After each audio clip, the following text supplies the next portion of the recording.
Welcome to the Illinois Divorce Guide podcast, where we break down the complex and emotional process of divorce into manageable, easy-to-understand steps. I'm your host, Greer Howard, and with me is Bobby Buchanan, widely recognized as one of Illinois' top divorce attorneys, offering unmatched insight and experience in family law. Well, Bobby, I am excited to be back with you today, and we just finished a couple of podcasts where we talked about kind of that 90 days before you get divorced, kind of when you're getting to the finish line. And today we're flipping the script and we're going to be talking about what happens kind of the 90 days after you've been served. So at the beginning of the divorce process.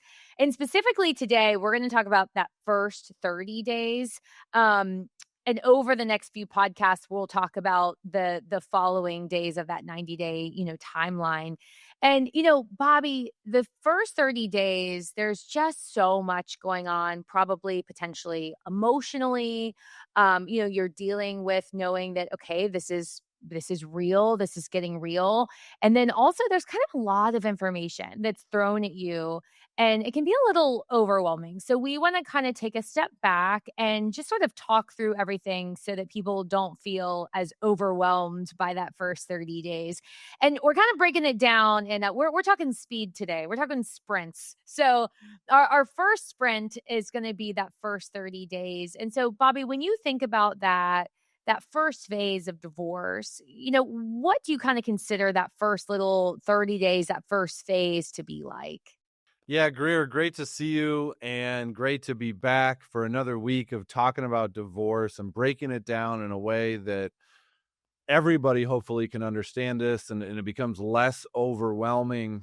Because like you said, this is such an emotional process. And the more emotions there are, the more fear, the more anxiety there is, the tougher it is to kind of make rational decisions and understand the mechanics of how this all happens. So let's break it down. So first things first, and I don't want to nitpick here, but I do want to clarify when we're talking about the first 30 days, what we're going to do is talk about us being the side that files. So we're going to be the side that files in this episode. We're the ones initiating the divorce, and then we're actually going to be serving the other side. So we're going to learn today about what is service, what that means, what does it actually mean to file the case, and what are the implications of doing that? What are our options once we do serve the other side? What does the other side have to do once they get served? And we'll break it all down. So there's a lot to do in those first 30 days. So it really depends on what your particular circumstances are. Okay. So like you said, we are the spouse that's going to file. And I want to talk a little bit about expectations. So maybe in our brain, we're getting divorced. But, when does that kind of clock, actually start? Just because it's in my brain and I know that I want a divorce doesn't mean that necessarily that anything is in motion. So let's kind of talk about those expectations and when actually that divorce process gets started. Yeah, absolutely. So a lot of different offices do this in different ways. Different law firms do this in different ways.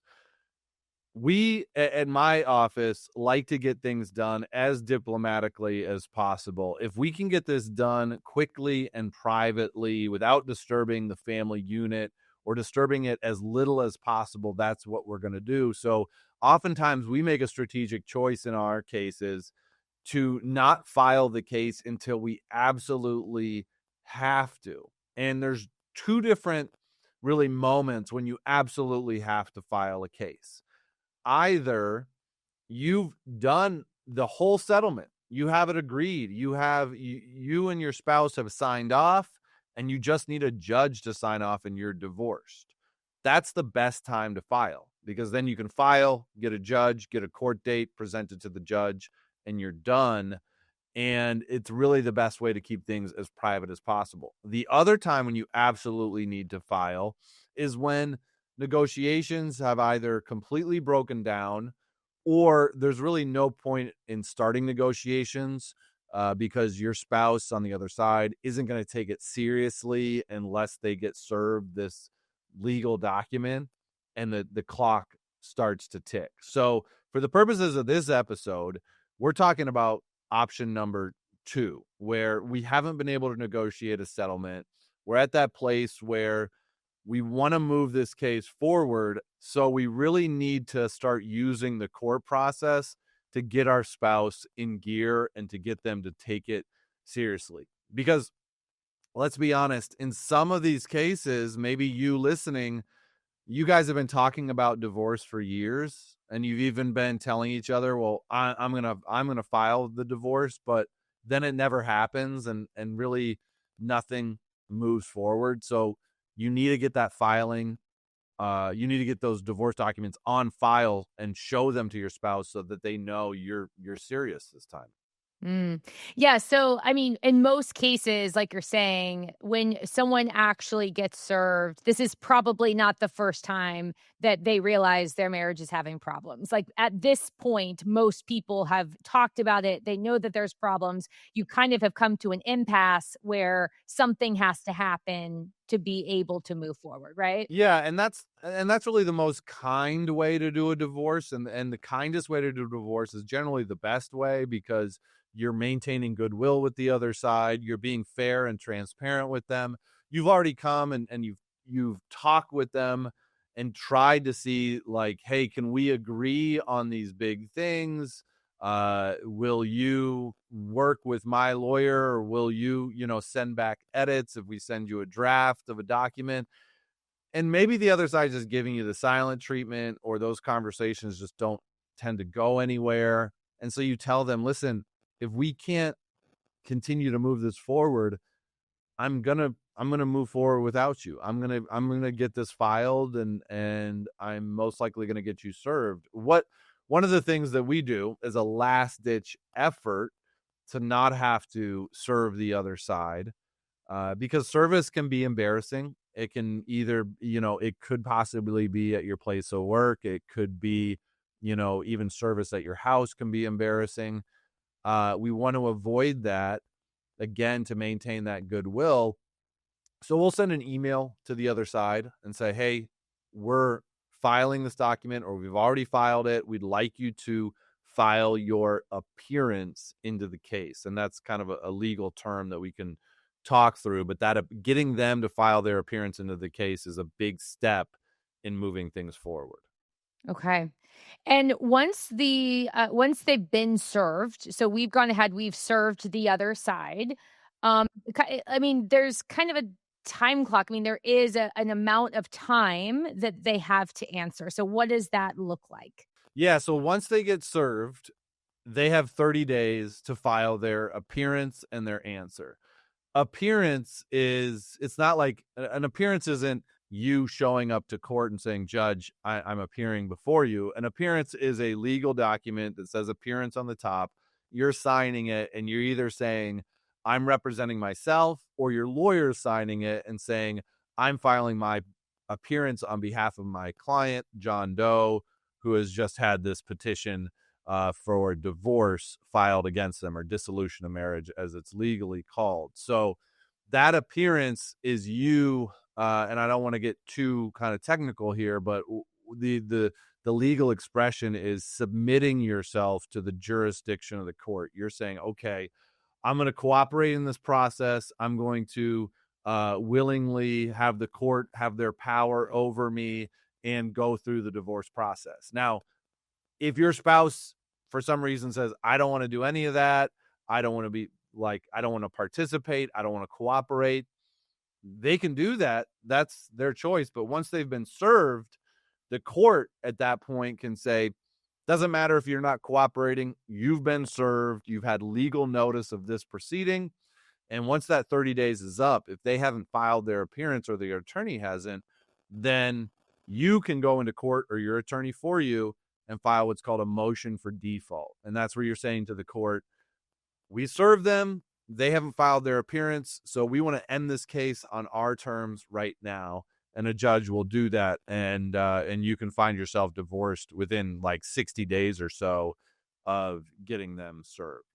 Yeah, but then they basically have their head in the sand and probably don't end up with, a divorce agreement they're happy with. So it's best to get involved once you're served. And let's be honest, realistically, 95% of people are going to file that appearance. They have something to lose on the other side. They're not going to bury their head in the sand, and they're going to want to cooperate and make sure that their rights are fought for. So in 95% of cases, you're going to file, you're going to serve your spouse is going to file their appearance, and then the process proceeds from there. Okay. Well, you make it sound so simple, Bobby, I gotta say, but I just feel like that first 30 days obviously is potentially pretty emotional. You're kind of dealing with the reality of this loss. And you've mentioned the filing for the appearance, but what are some of the other goals or things that need to happen during those first 30 days? And also, I kind of want to be sensitive to the fact that, like, it probably feels hard to like have a checklist when you've gotten this bomb dropped on you, that could potentially be a difficult thing to navigate. Yeah, absolutely. Within those first 30 days, so the first thing to understand is whether or not service has actually happened, and what service is. So service, it's actually very similar to what you might imagine in the movies, where somebody knocks on your spouse's door, and if you're living under the same household, then they're knocking on your door, they're handing the document to your spouse, and they may say you've been served, or they might not say anything at all. There's no magic words they need to do. There's only a magic action, and that's literally them handing it to your spouse. So that's what actual service is. So we need to be clear, has that actually happened? You might think, oh, well, my attorney emailed these documents to my spouse, so they've been served. Nah, that's not service. You might think, well, I've handed these documents to my spouse. No, that's not service. You cannot serve your spouse. So once they have actually been served and that clock has started, at that point, I think really, like you said, this is such an emotional process. The key thing here is that we are managing those emotions, that we're keeping things as civil as possible in the house, that we are not poking the bear, as I like to say, that we're not doing anything to antagonize the other side, because boy, oh boy, is that going to make things cost so much more in the process, take so much longer, be so much more stressful. So like that, if you didn't do anything else at all, you just focused on one thing, it would be keep those diplomatic, peaceful channels alive in the process, so you can possibly settle this case without too much litigation. Yeah. That makes me think about kind of discussing communication because, like we mentioned, it's a kind of a hot time for emotions. It can be. And you do have to, kind of start communicating. So, what should your communication, whether it's email or text message or even in person, what should that communication look like? To help you with your case, even though you're, going through this pretty difficult experience. Obviously, this is going to be really personal and subjective to whatever is specifically going on in your relationship, but chances are that if you're filing your case, if you're living under the same roof, your communication is not what it used to be. You might not even be able to have a conversation that doesn't end in a yelling match. And if that's the case, if that's where you're at, like if things are that raw in your relationship at this point, then it might be better that you guys don't communicate at all. I mean, it's uncomfortable and it's awkward. But no communication, or at least no verbal communication, is going to be a lot better than verbal communication that always ends in a fight. And so, for the kids, obviously that's not ideal. They can feel it.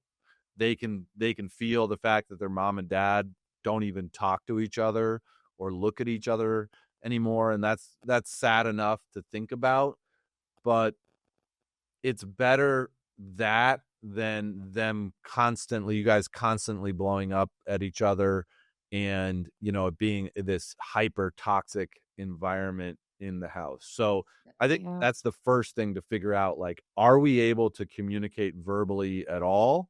And if we're not, then we just stick to text messages and emails and maybe counseling. If that is an option, if your spouse is open to some sort of counseling and you can start to have some sort of conversation with a third party around you, that might be a place where it's safe enough to talk about the divorce process, where you have some guide rails or somebody, helping you communicate clearly with the other side. Yeah. I mean, mama always said if you can't say something nice, don't say anything at all. So Mama was right. Mama was right.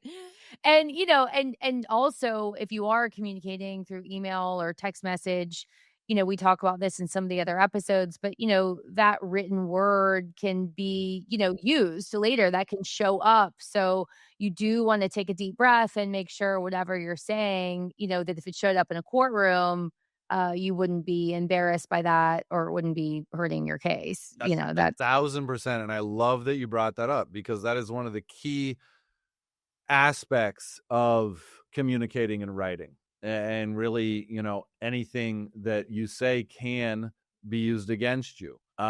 So if you're putting in writing if you're just taking kind of this toxic communication that you would have verbally and just moving it into writing, well, that's even worse because now that could be used against you. And if you get in some sort of custody battle, the judge, the GAL, the other professionals are going to be looking at this and going, hey, wait a minute, this person who's calling the other side these vile names maybe isn't the best primary parent for these kids. So your words can really be used against you. And you need to be careful about how you position yourself and what you say. And that's really important. Great point. Yeah, absolutely. Well, you just mentioned kids, so I want to dig into that a little bit more. And, why don't we talk about kind of the family rhythm and the schedule of a family? So, in the first 30 days, that's kind of what we're talking about today. You filed it's on the clock. Um, what does it look like as far as pickup, drop off, after school activities? Does that weekly schedule change? Is it the same? What should you expect, at that point, early on, when there really isn't an agreement yet? Yeah, not much should change at all. I mean, really, you file this paperwork, it's created this case, if you will, but your kids don't need to feel the effects of that. And so nothing should change. Their daily routine should stay the same. And if you do start kind of playing games with that routine, or maybe you're saying, well, I haven't been the one doing the pickups and drop-offs, and now I'm listening to Bobby's podcast and he's talking about, well, the person who is doing that stuff is more likely to be the primary parent, or they might have a leg up. So I'm going to, kind of rush in and do that stuff. That's probably going to cause some big problems, and you're probably 6 months behind on those sorts of maneuvers. I mean, if you want to be the primary parent, then you should have been acting like the primary parent months and months ago. And if you're rushing into making those changes as soon as you file, a judge is going to see through that, and it's going to provoke things on the other side. And before you know it, the other side is filing motions and a guardian ad litem is appointed to sort it all out. So you really want to keep that rhythm as stable as possible. You're not changing things up on the kids, and their stability should be your number one focus and your spouse's number one focus, without a doubt. Absolutely. Well, another area that I think can create a lot of concern, especially at the beginning, is the finances, is money. So, there's going to be couples where, people are both working professionals. There's going to be couples where one person, is making the majority of the money, the other one's staying home with the kids. So what should you be thinking about in those first 30 days as far as the finances? who's paying the bills and what does that look like? Do you still have access to money? Are you afraid that you won't have access to money? I think that after kids, that can be kind of one of the biggest stressors as well. In an ideal divorce, it's similar to the kids where we're maintaining the same rhythm, we're maintaining the status quo. So if I'm the one who filed for the divorce and I'm also the one who pays the mortgage, the utilities, who pays down the credit card every month, I'm not going to stop doing that. I mean, that's how you, one, maintain goodwill with the other side, and keep the dialogue open with them, and keep their, create the space for a settlement discussion to happen. Two, if I stop doing that and the other side has a lawyer, the first thing that lawyer is going to do is file a motion to maintain the status quo, and the judge is going to order that I continue paying those bills. So that's what's going to happen on that side. If I'm, that primary breadwinner who's always been paying that stuff. On the other side, if I get cut off from my finances, if the other side takes me off of a credit card, or maybe there's a bank account that's always had money deposited in it and it's not being deposited in it anymore, then I'm going to want to talk to my lawyer about filing a motion in that regard to get me access to that money again. But the thing to realize is those sorts of motions can take months, and you can't really, those aren't deemed emergencies by the court except in extreme circumstances.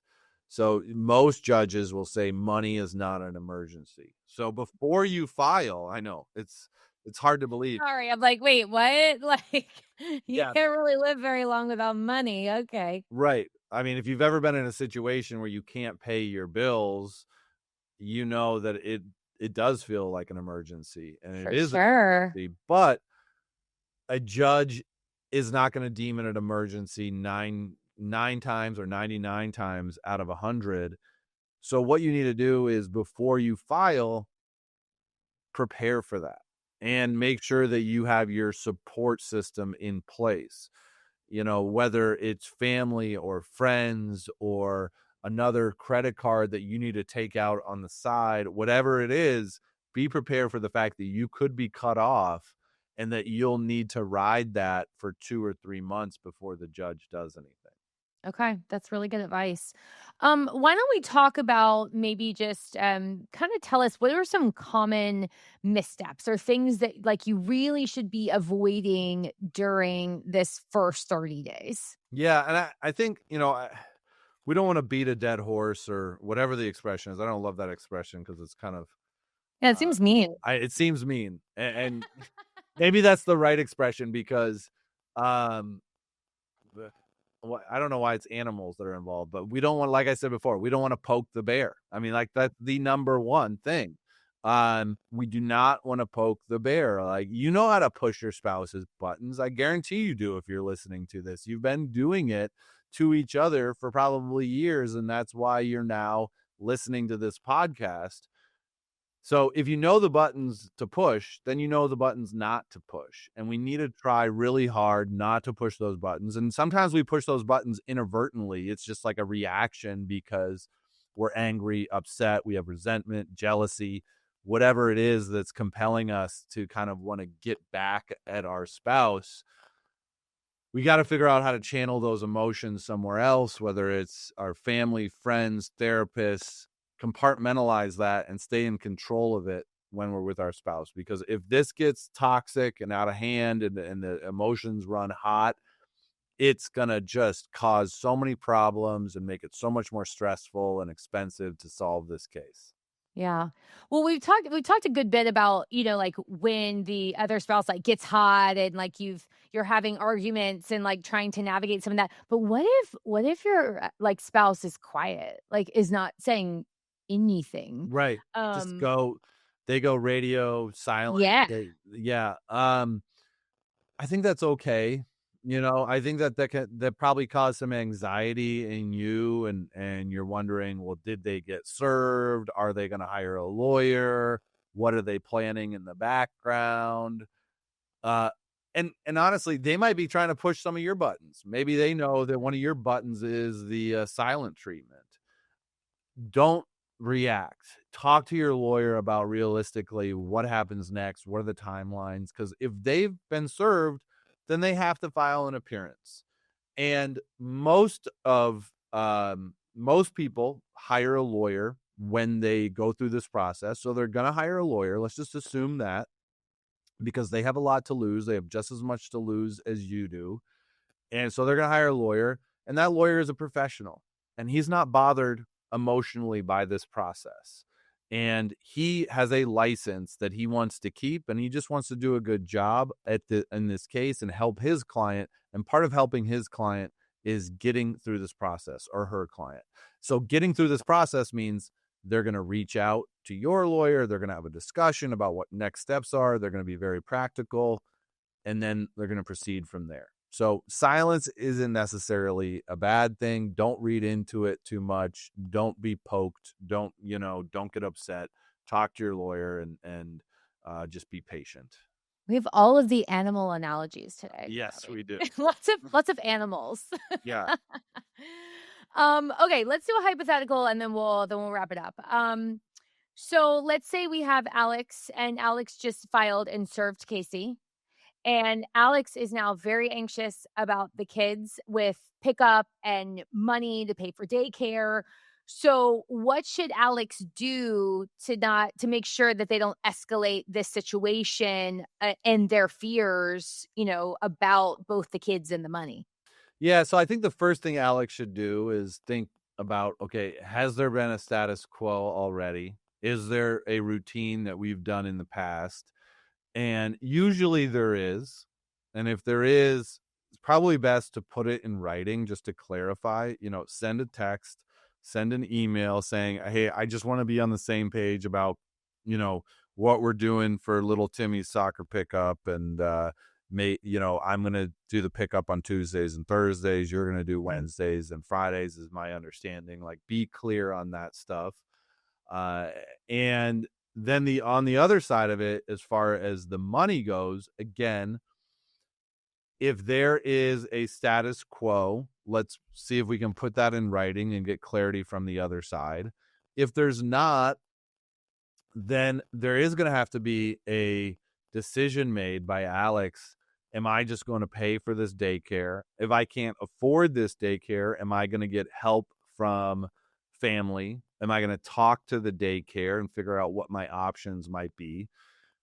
There's usually a solution out there for these things, and you need to stay really solution focused to figure out what it is. It's not, nobody likes to air their dirty laundry. But sometimes just having a discussion with the daycare and saying, hey, this is what we're going through. We're sorting out exactly who's going to pay for this. We can afford it. It's just a matter of us getting on the same page. Can you give us a little leeway? They might be more than accommodating. And then the final option there, if we do need to get some court intervention, is talking to our lawyer, and our lawyer filing a motion for temporary contribution to daycare expenses, or to maintain the status quo, or whatever the case may be. So There's going to be some options here. Alex, talk to your lawyer, and they'll have some strategies that we can use in those first 30 days, or at least as soon as your spouse files their appearance. That's kind of the key moment when we can start filing these temporary motions, which we'll talk about more in the next sprint. In the next episode. That's right. Okay. Well, Bobby, that kind of wraps up our discussion today of the first 30 days. Anything else that we need to say before we wrap it up? I think we said it all. I don't think there is anything major. Really the key is getting your spouse served, and then waiting to see whether or not they file that appearance, waiting to see if they hire a lawyer, and then your lawyer reaching out. That first discussion between the lawyers is going to be very fruitful as far as making a game plan. They're going to decide, let's exchange financial documents. Let's talk about kind of the nuts and bolts of the schedule with the kids temporarily. Whatever little issues are there, those lawyers are going to talk about it during that first phone call, most likely. Okay. Well, if anybody out there does have questions about the first 30 days or we need to clarify anything, absolutely let us know. We'll answer it on another episode. And next week, that when we're with you, we'll talk about that second sprint, which is the 30-day to 60-day mark, and kind of talk through what that's going to look like. So, Bobby, thanks so much for being here with us today, and we will see you guys next week. Thank you for listening to the Illinois Divorce Guide podcast. We hope today's episode gave you clarity and support as you move forward on your journey. If you found this episode helpful, please subscribe, rate, and review us on your favorite podcast platform. Tune in next week for more insights and expert advice on the Illinois Divorce Guide podcast.